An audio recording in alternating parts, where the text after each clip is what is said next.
नमस्कार प्रिय दर्शकों, हाजिर हूं मैं उच्च एवं नीच ग्रहों की दृष्टि प्रभाव से संबंधित कुछ विशेष विचारणीय तथ्य लेकर के। यदि आपकी जन्म कुंडली में कोई ग्रह उच्च का है, यदि आपकी जन्म कुंडली में कोई ग्रह नीच का है, तो यह कार्यक्रम आपके लिए है।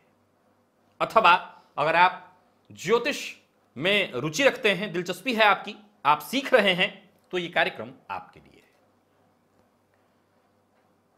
बोर्ड पर एक चक्र आप देख रहे होंगे जो कि आज गोचर में यह ग्रह स्थिति चल रही है और उसी का यह चक्र है। बड़ा विचारणीय है क्योंकि गोचर में इस समय उच्च के ग्रह हैं, नीच के ग्रह हैं। दो ग्रह उच्च के और दो ग्रह नीच के। एक तर्क सुनने में आता है, प्रायः लोग पूछते हैं कि हमें यह बताया गया है कि आपकी जन्म कुंडली में नीच का ग्रह है, उसकी उच्च की दृष्टि होगी, अथवा आपकी कुंडली में कोई ग्रह उच्च का है, उसकी नीच की दृष्टि होगी। उच्च की दृष्टि, नीच की दृष्टि, यह तो आप सभी जानते हैं कि ग्रह जहां बैठते हैं ठीक उससे सामने वाले घर को यानी सातवें घर को अपनी पूर्ण दृष्टि से देखते हैं, और जहां वो उच्च के होते हैं ठीक उनसे सातवीं राशि नीच की होती है, अथवा जहां नीच के होते हैं ठीक उससे सातवीं राशि उच्च की होती है। अब ये उच्च की दृष्टि और नीच की दृष्टि, सवाल उठता है कि अगर कोई ग्रह नीच राशि में हो तो क्या अपनी उच्च की दृष्टि डालकर के उस भाव के प्रभाव में वृद्धि कर देगा, अथवा कोई ग्रह उच्च राशि में है तो अपनी नीच की दृष्टि डाल करके उस भाव को खराब कर देगा। विचारणीय तथ्य है कि कोई ग्रह उच्च राशि में है तो अपनी सातवीं नीच की दृष्टि डालकर क्या उस भाव को खराब करेगा। कैसे समझे इसको? एक सामान्य कथा के माध्यम से समझिए, कहानी के माध्यम से। इस कहानी का ज्योतिष से कोई लेना देना नहीं है, परंतु आप समझ सकते हैं इसी कहानी से बड़ी सरलता से। 9 मित्र, उनकी इच्छा हो जाती है आम खाने की। कैसे खाया जाए? तो पेड़ पर चलते हैं, पास में ही पेड़ है, उससे आम तोड़ेंगे और खाएंगे। चल देते हैं सब। अब किसी की चाल उसमें तेज है, किसी की चाल मध्यम, चल रहे हैं अपने अपने क्रम से सब। तो उसमें चलते चलते एक दोस्त वृक्ष पर चढ़ जाता है। रुकिए, ये ऊंचे वृक्ष पर चढ़ जाता है, ऊंचाई पर पहुंच जाता है।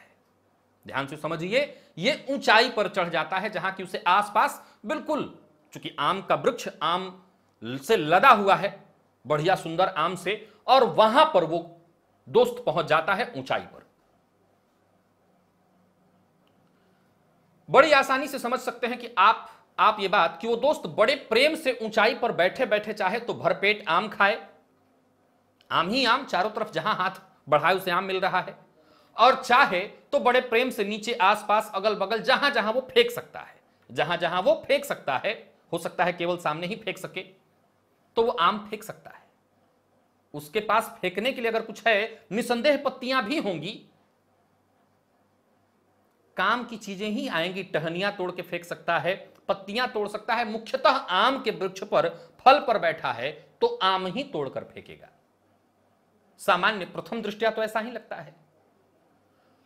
अब उसी में कुछ ऐसे दोस्त हैं जो अभी चल नहीं पा रहे हैं, चढ़ नहीं पा रहे हैं, या नहीं चढ़ पाएंगे। वो नीचे खड़े हैं, यानी नीच की स्थिति में हैं, वो नीचे खड़े हैं। वो बड़ी ही लालायित दृष्टि से आम पर आम लदे उस वृक्ष को देख तो रहे हैं, क्या वो आम खा सकते हैं? वो नीचे खड़े हैं, क्या वो आम खा सकते हैं? जवाब है ना। वो आम को देख तो सकते हैं पर आम खा नहीं सकते। एक काम जरूर कर सकते हैं, क्या? पत्थर उठाकर आम पर मार सकते हैं। इससे 2 बातें होंगी। आम के वृक्ष पर मारेंगे, आम गिरे व न गिरे, आम क्षतिग्रस्त होगा, वृक्ष क्षतिग्रस्त होगा, और वो पत्थर लौटकर पुनः आएगा तो वहां नीचे गिर करके पुनः उस जगह को क्षतिग्रस्त करेगा। ठीक समझ चुके होंगे अब आप। यही उच्च और नीच के ग्रह की दृष्टियों की स्थिति। अगर कोई ग्रह उच्च राशि में बैठा हुआ है तो वो सर्वाधिक मजबूत अवस्था में होता है। अब वो चाहे तो उस घर को तो एकदम पूरी तरह से हरा भरा कर ही दे, उस घर को चमका दे, उस घर के प्रभाव को पूरी तरह से वृद्धि में रख दे, और नीचे भी दृष्टि डाल करके वो बड़े प्रेम से आम पहुंचा सकता है, यानी नीचे के घर को भी मजबूत कर देता है, कर सकता है। परंतु नीचे यानी नीच राशि में खड़ा ग्रह अपनी उच्च दृष्टि डाल के उस भाव को लालायित दृष्टि से देख सकता है, पर उसका फल, उसका बल वो बिल्कुल नहीं ले सकता। एक ही काम करता है, वो उदासीन होता है, कमजोर होता है, पत्थर मार सकता है, क्योंकि वो कमजोर नहीं है, बस नीचे खड़ा है, ऊपर नहीं चढ़ पाया है। वो पत्थर मार सकता है, ऊपर भी नुकसान पहुंचाएगा, और प्लस वो पत्थर लौट कर नीचे आए तो नीचे भी नुकसान पहुंचाएगा। तो ये आपने समझ लिया कि उच्च और नीच के ग्रह की दृष्टि का यह है प्रभाव। अब यहां पर एक और तर्क निकल करके आता है कि क्या, एक उदाहरण से जरा सोचिए कि अगर गोचर में, जैसे इस समय सूर्य उच्च राशि में है, अब गोचर में ऐसी स्थिति होती कि शनिदेव यहां पर बैठे होते, तो शनिदेव तुला राशि में उच्च के हो जाते हैं। विचारणीय तथ्य है कि इस अवस्था में क्या होता, क्या सूर्य अपनी उच्च दृष्टि, नीच दृष्टि डालकर के इस भाव को तबाह करते, और क्या शनिदेव अपनी नीच दृष्टि डाल करके इस भाव को तबाह करते? तो यहां पर जवाब निकल करके आता है कि यहां सर्वाधिक पापक ग्रह शनि हैं। अगर गोचर में ऐसी स्थिति आ जाए कि दो दो उच्च के ग्रह सामने आ जाएं, तो जरूरी नहीं है, नोट करिएगा, कि दो दो, मैं इसको आगे भी सिद्ध करता हूं, कि दो दो उच्च के ग्रह आमने सामने हो जाएं, तो जरूरी नहीं है कि वो दोनों जिन भावों में नीच की, क्योंकि जाहिर सी बात है दोनों एक दूसरे के नीच भावों को देखेंगे, अच्छा ही करें। इसमें अंतर हो सकता है, जैसे शनिदेव अपनी नीच राशि को देख देख करके पूरी तरह से उसे कमजोर करने का, समाप्त करने का काम करेंगे। वो जहां सूर्य को खत्म करने का काम करेंगे, यानी सम्मान, प्रतिष्ठा, हर चीज समाप्त करने का काम करेंगे, वहीं जिस भाव में बैठ करके सूर्य उच्च के हो रहे हैं, शनिदेव उस भाव के प्रभाव को पूरी तरह छत विछत करने का काम करेंगे। निसंदेह सूर्य बचाने का काम करेंगे, इसमें कोई संशय नहीं कि सूर्य उस भाव को बचाने का काम करेंगे, लेकिन शनिदेव अपना पूरा पूरा काम करेंगे और उस भाव के प्रभाव को खराब कर देंगे। लेकिन अगर बारी सूर्य की आए तो सूर्य उतना नुकसान नहीं पहुंचाएंगे, क्योंकि नैसर्गिक ये पापक ग्रह नहीं है, ये क्रूर कहे गए, और पापक ग्रह में भी सर्वाधिक, मैंने हमेशा इनको पापक ग्रह कहा, और सबसे पहले कहा कि सबसे कम, एक नंबर पर सूर्य, दूसरे नंबर पर अमावस्या के आसपास वाला कृष्ण पक्ष का चंद्रमा, इसी क्रम से मंगल, और इसके बाद फिर बारी आती है बुध की, अगर पापक ग्रह के साथ हो, क्रम से शनि, फिर राहु। तो सर्वाधिक कम पापक ग्रहों में आएंगे, जिन्हें क्रूर ग्रह लोग कहते हैं, मान लिया जा सकता है। तो ये इनका स्वभाव नहीं है, तो ये दृष्टि डाल करके भी उस भाव को पूरी तरह छत विछत नहीं करेंगे, वरन शनि कर देंगे।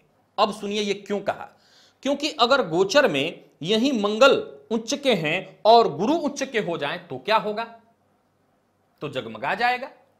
ये दोनों के दोनों भाव आपस में इतना मजबूत हो जाएंगे, इतना स्ट्रांग हो जाएंगे कि जो चाहे वो मिले, जातक को जो चाहे वो मिले। ये दोनों एक दूसरे के भाव को नीच दृष्टि से देखेंगे, लेकिन इसके बावजूद भाव में कोई कमी नहीं आएगी और भाव निरंतर मजबूती की तरफ जाएगा। यहां नीच दृष्टि है लेकिन नुकसान नहीं कर रहे हैं। ये वृक्ष के ऊपर, ऊंचाई पर बैठा ग्रह, उसके ऊपर निर्भर है कि वो क्या प्रभाव दे रहा है। तो सामने बैठे देवगुरु हैं, देवगुरु और मंगल के दृष्टि प्रभाव से गुरु का बल और बढ़ जाता है, तो यहां पर मजबूती आएगी। नोट कर लीजिएगा कि अगर आप ये सूत्र मान के कभी चलते थे कि नीच का ग्रह कोई उच्च की दृष्टि डालता है, तो इससे बढ़िया कोई कहानी मेरे पास नहीं समझाने के लिए, और इससे सरल ढंग से आप समझ नहीं सकते। और आपने ये सोचा है कि उच्च का ग्रह नीच की दृष्टि डालेगा, तो इससे बेहतर समझने के लिए कोई तर्क नहीं कि उच्च का ग्रह नीच की दृष्टि डाल करके कभी कोई नुकसान करेगा, कभी कोई नुकसान करेगा। अब एक और तर्क से समझिए। अब उच्च के ग्रह में और नीच के ग्रह में भी कुछ विचारणीय तर्क हैं। जैसे इसी घर में मान लीजिए शनिदेव आके बैठ जाएं, जिस राशि पर शनिदेव, सूर्यदेव उच्च के हुए हैं, यही शनिदेव नीच के होते हैं। अब इस तरह की स्थिति आ जाए तो क्या होगा, इस तरह की स्थिति आ जाए तो क्या होगा, तो इस युति के प्रभाव में निसंदेह सप्तम भाव बहुत कमजोर नहीं होगा, क्योंकि शनि और सूर्य की युति के बलाबल में देखा जाए तो शनि का बल वहां बढ़ता प्रतीत होगा। सूर्य के साथ जैसे ही शनि आते हैं वो शनि के बल को बढ़ाते हैं। निसंदेह शनि का नीचत्व तो नहीं मिटेगा, लेकिन ज्योतिष शास्त्र कहता है कि जब कोई ग्रह उच्च का हो और उसके साथ कोई नीच का ग्रह बैठ जाए तो नीच के ग्रह के दुष्प्रभाव को उच्च का ग्रह बहुत हद तक कम कर देता है, बहुत हद तक कम कर देता है। उसी तरह से अगर गुरु और मंगल मान लीजिए यहां पर बैठ जाए तो कर्क में गुरु उच्च के और कर्क में मंगल नीच के, तो बहुत हद तक नहीं, अगर ऐसी स्थिति उत्पन्न हो तो लगभग 80% तक मंगल के दोषों का शमन कर देंगे देवगुरु बृहस्पति, क्योंकि ये दोनों मित्र हैं। तो मित्रता के चलते प्रभाव में अंतर आ जाएगा। तो आशा करता हूं ये ज्योतिषीय सूत्र, ये तर्क आपके समझ में आ गया होगा। प्रायः ये लोग मुझसे पूछ दिया करते हैं कि उच्च के ग्रह हैं तो उनकी नीच की दृष्टि होगी। नहीं, उच्च के ग्रह की नीच दृष्टि नहीं, उच्च ग्रह इतना मजबूत अवस्था में होता है कि उसकी नीच दृष्टि भी सर्वाधिक श्रेष्ठ फल प्रदायक ही बनती है। और नीच के घर में बैठा ग्रह उच्च की दृष्टि डाल करके भी उस भाव को खराब करता है, और जहां बैठा है उसको तो खराब कर ही देता है। तर्क, उदाहरण समझ लिया आपने। आज के लिए बस इतना ही, इजाजत दीजिए, इस सूत्र को समझ लीजिएगा। पुनः मुलाकात होगी, तब तक के लिए नमस्कार।